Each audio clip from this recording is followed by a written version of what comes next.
Gas prices have gone down a bit in Washington, but they are still higher than the national average and, of course, Idaho prices.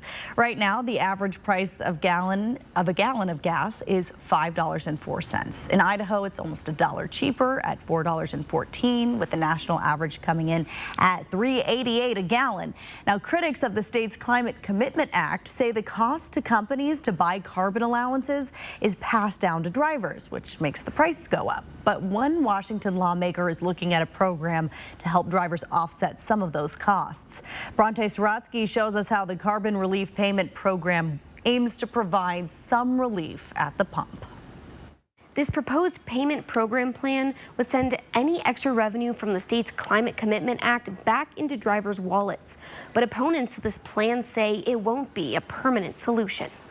Was shocked with the amount of answers that I got back where people were cutting back on trips and groceries. That's why Representative April Connors says she's proposing this carbon auction relief payment program.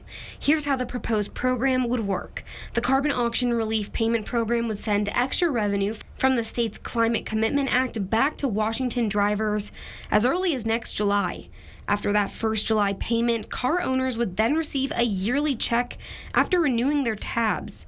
Payments following that initial amount could change depending on how much extra revenue the state brings in.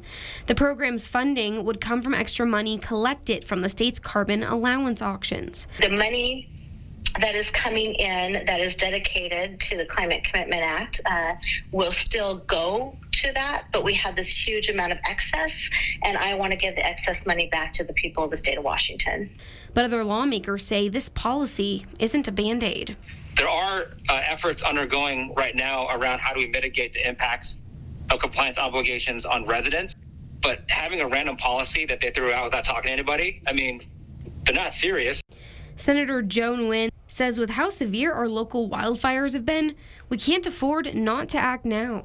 I find very annoying is that when we're fighting wildfires because of change, when their cities have burned down because of climate change, when we're experiencing record heat because of climate change, they've never once stepped up to ask for how we can support their communities. It was only after oil company profits were targeted did they step up.